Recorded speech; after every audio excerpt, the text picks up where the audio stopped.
Throughout most of my life, I have never really stayed in the same place. This would be due to my parents being in the army as I grew up. Whenever we went though, there was always an abundance of technology. Not the sort of technology that you'd standard think of, such as laptops, computers, mobile phones, but more like the kit that the army had, which was high tech at the time for me. Stuff such as tanks, SUV styled vans, armoured vehicles. Then you've got the other side of the spectrum, which is medical supplies, portable signal towers, and telecom arrays that are all on base.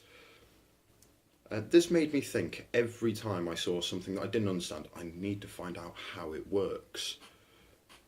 Especially when I saw large machinery and vehicles in use, such as tanks. I would always wonder how a armoured plated steel box could be moved just by a simple engine. This thought would stay with me for a long time until I started to get watching into motorsports, mainly motorbike motorsports such as the TT or MotoGP. This let me understand engines a bit more. As many motorbikes such as the Triumph Bonneville or the Honda CB,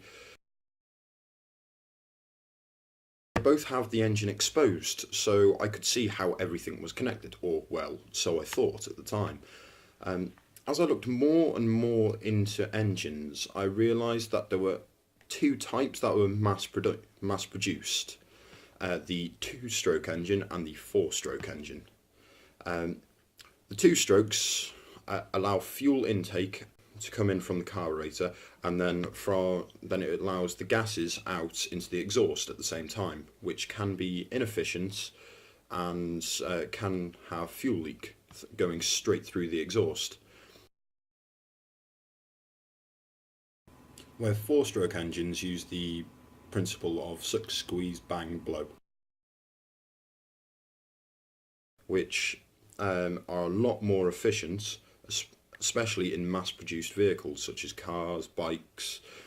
From this, I then went on to learn different types of engines. There are only 3 different types of engines, where there is adiabatic, isothermal, and polytropic.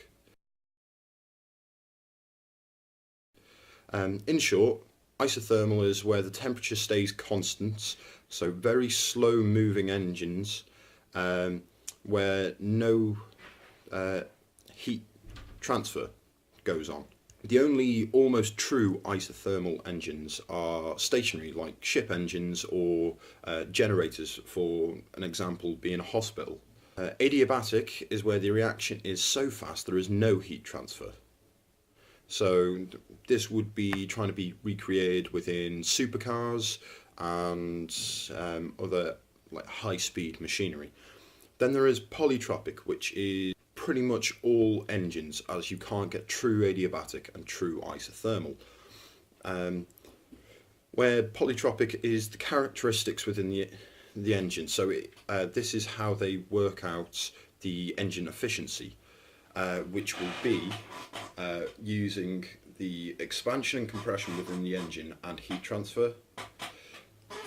After learning about these types of engines and what they can do and what they are, and learning about engine efficiency, I found out that engines are only between 22 and 40% efficient.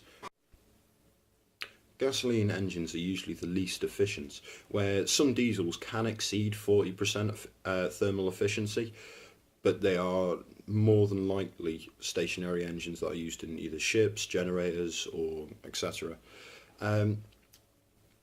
When I found out the efficiency, I thought it was unacceptable that we had such little efficient engines that were available to us. So the reason I want to be an engineer is to help create or design a new type of engine that is more efficient and more economically friendly. To be an engineer working with companies with Toyota, for example, who released in 2014 their VVT-IE engine, which has achieved a thermal efficiency of 38% for a gasoline engine.